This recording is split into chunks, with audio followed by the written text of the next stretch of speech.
Film शुरू होती है टीम से, जो एक गेम डेवलपर है, यानी वो गेम्स बनाता है। वो अपने घर पर एक सीरियस मीटिंग कर रहा था। अचानक उसका इंटरनेट चला जाता है। जब काम नहीं होता तो उसे अपनी वाइफ के साथ गुजारे हुए अच्छे पल याद आते। वो उस पुराने वक्त को भी याद करता है जब उसकी वाइफ प्रेग्नेंट और उसे हॉस्पिटल ले जाना पड़ा था, क्योंकि वो कुछ गड़बड़ की वजह से बहुत तकलीफ में। फिर अचानक टीम की वाइफ घर वापस आ गई। अब उसके अचानक आने से टीम घबरा जाता है। दोनों नीचे जाते हैं और वहाँ उनकी मुलाकात बिल्डिंग मैनेजर से होती है। वो कहता है कि बिल्डिंग की मुरम्मत बस खत्म होने वाली है और जल्दी बिल्डिंग पर लगाए गए कवर्स भी हटा दिए जाएंगे। थोड़ी देर बाद एक हेलीकॉप्टर उनके ऊपर से गुजरता है। बिल्डिंग मैनेजर बताता है कि बंदरगाह के इलाके में बहुत ज्यादा आग लग गई है। अब दोनों वहाँ से आगे बढ़ गए। टिम की वाइफ उसे अपनी पुरानी कार दिखाती है जो अभी शॉप से वापस आई होती है और दोनों कार में बैठकर पिज्जा खाने लगते हैं। टिम की वाइफ कहती है कि चलो पेरिस चलते हैं, जहाँ हम हमेशा जाना चाहते थे। मैंने अपनी जॉब छोड़ दी है और हम दोनों को उस हादसे के बाद अपनी जिंदगी की नई शुरुआत करनी चाहिए। दरअसल जब प्रेगनेंसी में मसला बना था तब उनका बच्चा मर गया था। टिम कहता है कि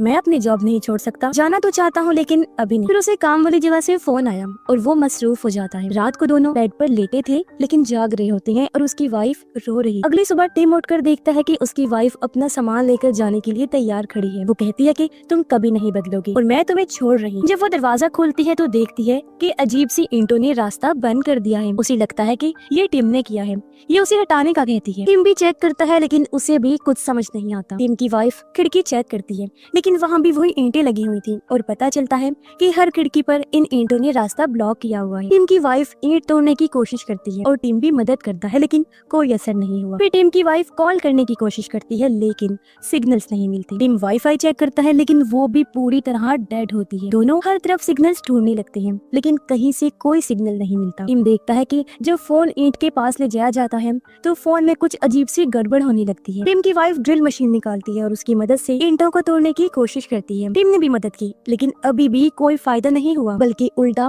ईंट पर हल्की सी खरोंच तक नहीं आई। वो हर जगह कोशिश करते हैं लेकिन सब जगह वही मजबूत ईंटें हैं जो इस पूरे अपार्टमेंट को ही घेरे हुए हैं। वो हैरान थे ये सोचकर कि आखिर कोई कैसे पूरी बिल्डिंग को ब्लॉक कर सकता है। तभी उन्हें साथ वाले रूम से किसी के चीखने की आवाज आती। दोनों दीवार में सुराख बनाते हैं और दूसरी तरफ एक औरत और आदमी को देखते हैं। आदमी टेंशन में होता है। वो कहता है कि उन्होंने ये कमरा सिर्फ एक रात के लिए रेंट पर लिया था लेकिन अब वो भी फंस गए हैं। पूरी तरह हमारा भी रूम ब्लॉक है। वो उनसे पूछते हैं क्या आपके साथ भी ये मसला बना है। तब टिम और उसकी वाइफ जवाब देते हैं कि हाँ, हम भी इस मुश्किल में फंसे हुए हैं, जिसे आदमी और ज्यादा घबरा जाता है। टिम की वाइफ उनसे कहती है कि रात तुमने कुछ अजीब देखा था। उन्होंने जवाब दिया हम तो सो गए थे लेकिन जब सोकर उठे तो घर को ऐसी हालत में पाया। औरत भी घबरा रही होती है। तब टिम की वाइफ उसे तसल्ली देती है। टिम देखता है कि पानी भी नहीं आ रहा। फिर दोनों अपने लिए जरूरी सामान जमा कर लेते हैं। टिम कहता है ये सब वीडियो गेम जैसा है और हमें यहाँ से निकलने का रास्ता ढूंढना चाहिए। लेकिन टिम की वाइफ कहती है कि ये तुम्हारी घटिया गेम की तरह नहीं है, ये सच में मुसीबत है। और अब दोनों का इस बात पर झगड़ा हो जाता है। जब टिम की वाइफ वहाँ से निकलती है तो टिम गुस्से में अपना फोन उस दीवार पर दे मारता है। वो जब बैठा हुआ था तो दीवार पर कुछ नोटिस करता है। चेक करने पर उसे पता चला कि मेरे टूटे हुए फोन की चिप उस ईंट की दीवार पर चिपक गई है। उसे समझ लग जाती है कि ये ईंट किसी मैग्नेट मकनातीस की तरह काम कर रही है। टिम की वाइफ आई और लड़ाई करने के लिए माफी मांगती। टिम चम्मच लेकर दीवार पर चिपका देता है और अपनी वाइफ को दिखाता है कि दीवार एक मैग्नेटिक पावर है। अब दोनों सारी लोहे वाली चीजें इकट्ठा करके उस दीवार पर लगा दी। टिम की वाइफ नोटिस करती है कि स्क्वायर शेप में मैग्नेटिक पावर ज्यादा है, यानी कि चौरस में। लेकिन तभी वो लोहे की चीजें हिलने लगती है और हवा में उड़कर उनकी तरफ जाने लगती है। टिम अपनी वाइफ को लेकर नीचे झुक जाता है मगर उसकी वाइफ ने नोटिस किया था कि टिम जख्मी हो गया है क्योंकि कुछ लोहे की चीजें उसकी पेट में घुस गई। उसकी वाइफ उन चीजों को निकालकर टिम की मरहम पट्टी करती है। थोड़ी देर बाद फिर से साथ वाले कमरे से औरत के चीखने की आवाज आती है। दोनों उस तरफ भागकर उन लोगों को आवाज लगाते हैं लेकिन आगे से कोई जवाब नहीं आता। इसलिए दोनों दीवार की सुराख को और बड़ा करने का फैसला करते हैं। फिर दीवार को तोड़कर उनके कमरे में जाते हैं। टिम के पास एक बेड था जबकि उसकी वाइफ के पास पेपर स्प्रे होता है। वो रूम के अंदर जाकर देखते हैं कि औरत बेड के पास गिरी हुई है। टिम की वाइफ उसे उठाती और टिम आदमी को ढूंढता है। अचानक वो आदमी टिम पर हमला कर देता है। टिम पर कूदकर उसे जमीन पर गिरा देता है। ये देख टिम की वाइफ आकर आदमी के ऊपर पेपर स्प्रे कर देती है। टिम उसे मारने लगता है लेकिन औरत उसे बचाने के लिए सामने आ गई। कहती है कि उसने मुझे कुछ नहीं कहा बल्कि वो खुद गिर गई थी जो वो ईंट तोड़ रही थी। शायद उन दोनों ने रात को कुछ ज्यादा ही पी ली। टीम उस आदमी के हाथों को बांध देता है जब तक उसका नशा नहीं उतर जाए। औरत उन्हें अपने बारे में बताने लगी, कहती है कि हम दोनों हस्बैंड वाइफ हैं और मेरे हस्बैंड का नाम मार्विन। टीम अपार्टमेंट चेक करता है और एक स्टोर रूम ढूंढ लेता है। वहाँ से एक बड़ा हथौड़ा उसे मिल गया, जिसकी मदद से टीम उस दीवार को तोड़ने की कोशिश करता है। मार्विन उठकर कहता है कि हथौड़ा टूट जाएगा लेकिन ईंट नहीं, तो ये मत करो, इसका कोई फायदा नहीं होगा। टीम उससे पूछता है कि तुमने मेरे ऊपर हमला क्यों किया था। मार्विन हैरान होता है। तब उसकी वाइफ सब कुछ बताती है और कहती है कि मार्विन को याद नहीं रहता क्योंकि वो नशा करता है। टीम की वाइफ जो एक आर्किटेक्ट होती है वो आइडिया देती है कि हमें फ्लोर के रास्तों से होती हुई बेसमेंट में जाना चाहिए। आगे उसने बताया कि ये बिल्डिंग जंग के टाइम की है, तो जरूर वहाँ बॉम्ब से बचने के लिए कोई शेल्टर बनाया होगा, यानी पनाहगाह छुपने की जगह, जो किसी सबवे सिस्टम से जुड़ी होगी और उस रेलवे के रास्ते से हम भाग जाएंगे। इसीलिए दोनों मिलकर जमीन तोड़ना शुरू करते हैं। मार्विन कहता है कोई इनके साथ गेम खेल रहा है और शक करता है कि बिल्डिंग मैनेजर इसमें शामिल हो सकता है। अब आखिरकार ये फ्लोर तोड़कर वहाँ काफी बड़ा गड्ढा बना लेती है और टीम नीचे जाता है। वो अपने पड़ोसी को आवाज लगाने लगा जो एक बूढ़ा आदमी था, लेकिन बूढ़ा आदमी गन लेकर आ जाता है। वो टीम को धमकी देता है कि वापस ऊपर चले जाओ, क्योंकि वो किसी से अपने खाने पीने का और जरूरी सामान शेयर नहीं करना चाहता था। टीम की वाइफ और बाकी सब लोग उसे समझाते हैं और अपना प्लान बताते हैं, लेकिन बूढ़ा आदमी मना कर देता है और कहता है कि किसी और रास्ते से जाओ। फिर बूढ़े आदमी की पोती आती है, वो कहती है कि अगर सब मिलकर काम करें तो निकल सकते हैं। अब उसके कहने के बाद बूढ़ा आदमी मान जाता। सब लोग नीचे उतरे। टिम मार्विन के हाथ खोल देता है और कहता है कि जमीन तोड़ने में मदद करो। अचानक टिम ने एक डिवाइस को देखा। जब उसे खोलता है तो अंदर कैमरा होता है। वो बूढ़े आदमी से पूछता है क्या ये कैमरा उसने लगाया है। बूढ़ा आदमी कहता है कि नहीं और बताता है कि ये बिल्डिंग मैनेजर ने लगवाई। टिम फिर दूसरी जगह पर जाकर एक और डिवाइस खोलता है जिसके अंदर भी कैमरा था। मार्विन कहता है कि कोई हमारे साथ स्क्विड गेम की तरह खेल रहा है और उसने हमें यहाँ फंसा दिया है और वो इंसान कैमरास के जरिए हमें देख रहा है, जो और कोई नहीं बल्कि बिल्डिंग मैनेजर है जो इस गेम का मास्टर है। इनकी वाइफ कहती है कि हमें उसे पूछना चाहिए और वो अगले फ्लैट में ही रहता है। सब मिलकर दीवार तोड़ते हैं और उसके कमरे में आ जाते हैं, लेकिन वो ये देखकर दंग रह जाते हैं कि बिल्डिंग मैनेजर मरा हुआ है। उसके दोनों हाथ काट दिए गए थे और आसपास खून बिखरा पड़ा था। उसके हाथ भी वहाँ से गायब थे। मार्विन को उल्टी होती है और वो वॉशरूम चला गया। तब उसकी वाइफ भी पीछे जाती है। टीम की वाइफ भी घबरा गई। तब टीम उसे शांत करता है,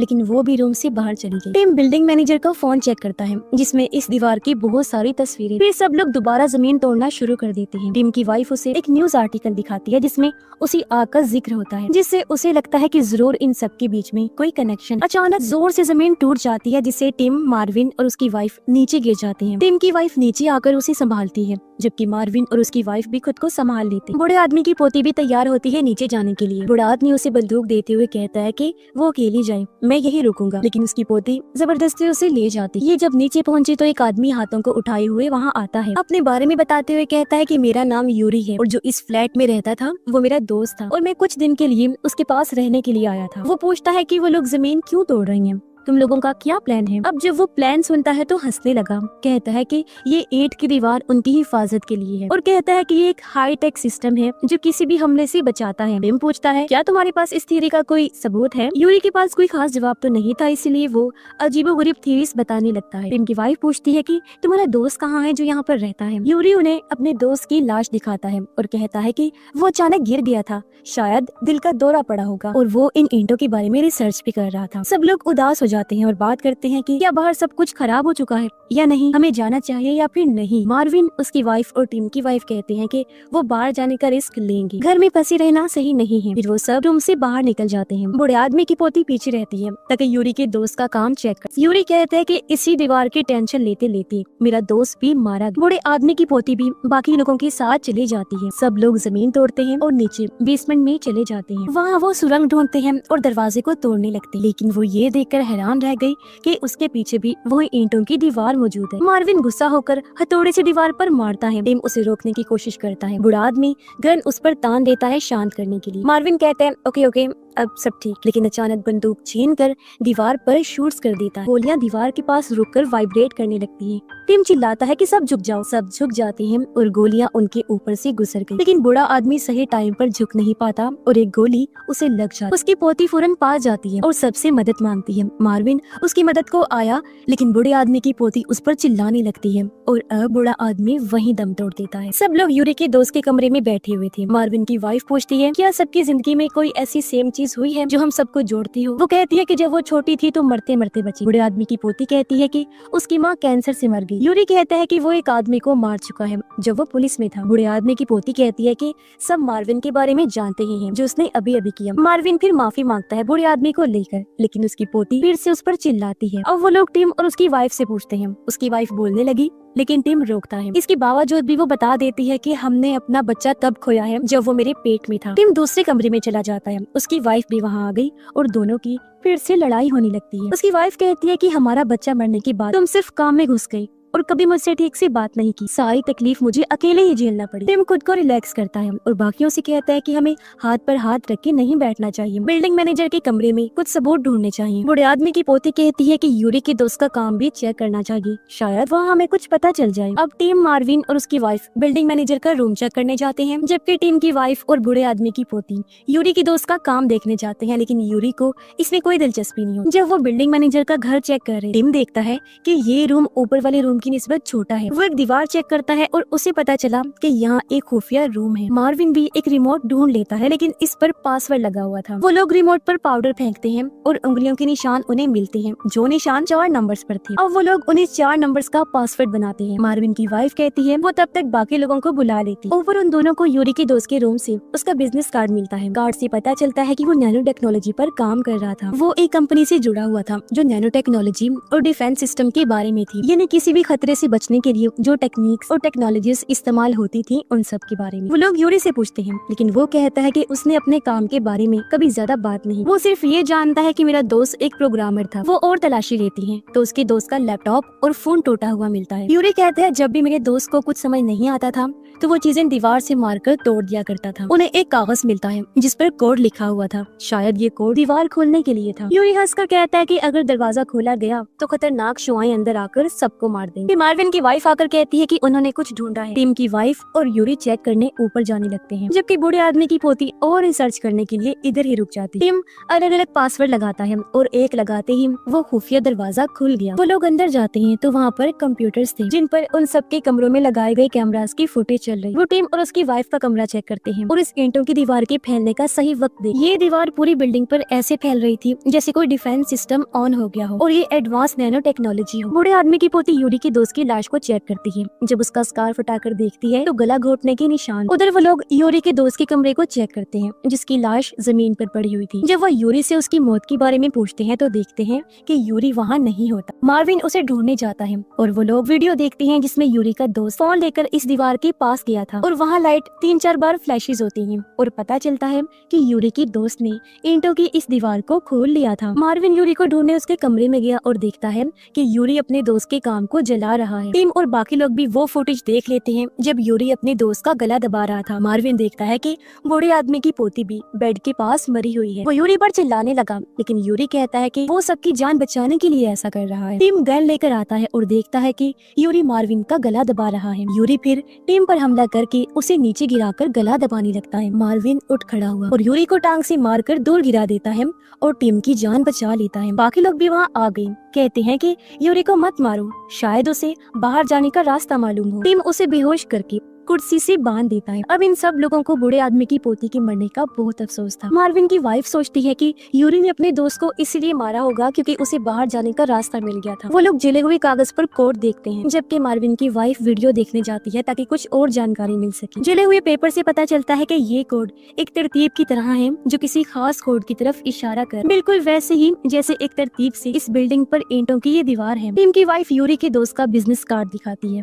पता चलता है कि उसकी कंपनी का एड्रेस वही जगह है जहाँ बड़ी आग लगी। वो यूरी को जगा कर पूछते हैं कि कैसे तुम्हारा दोस्त ईंटों की दीवार को खोल पाया था। यूरी कहता है कि बाहर सब कुछ खतरनाक है और वो लोग अंदर महफूज हैं। टीम गोली साइड में मारकर उसे डराता है और पूछता है ये दीवार क्या उसकी कंपनी ने बनाई थी और क्यों? यूरी कहता है मैं बस इतना जानता हूँ कि ये दीवार डिफेंस सिस्टम के जरिए बनाई गई है, हर तरह के हमलों से, खतरों से बचने के लिए। टीम की वाइफ पूछती है कि अगर बाहर सब कुछ खराब है तो तुम्हारा दोस्त क्यों बाहर जाना चाहता था? यूरी बताता है कि मेरे दोस्त को लग रहा था जैसे उस आग लगने की वजह वजह से उनके सिस्टम में कोई गड़बड़ी आ गई है। इस पर मार्विन कहता है कि वो ठीक सोच रहा है और उसकी इस बात पर हम भी यकीन करते हैं। मार्विन की वाइफ उन्हें कहती है कि यूरी का दोस्त अपने लैपटॉप पर कुछ काम कर रहा था। टिम कहता है कि वो प्रोग्रामिंग के जरिए एक ऐप बना रहा था जो 8 की दीवार को खोल सकती। वो देखते हैं कि यूरी ने अपने दोस्त का फोन और लैपटॉप तोड़ दिए थे। वो लोग टूटा हुआ फोन कंप्यूटर से कनेक्ट करते हैं। वो समझ जाते हैं कि फोन एक चाबी है और दीवार की स्क्वायर्स जो हैं वो सब लॉक्स हैं। यूरी के दोस्त ने फोन का फ्लैश इस्तेमाल किया था जो इलेक्ट्रोमैग्नेटिक लहर होती है और दरवाजा खोल दिया। टीम ऐप को ठीक करता है और ये ईंटों की दीवार के पास जाते हैं। ऐप चलाकर एक तरतीब से क्लिक करती रहती है जिससे फोन की फ्लैश जलने लगती है और दीवार भी बदलना शुरू हो जाती है जैसे कोई रास्ता हो। मार्विन की वाइफ दीवार के अंदर हाथ लगाती है और कहती है कि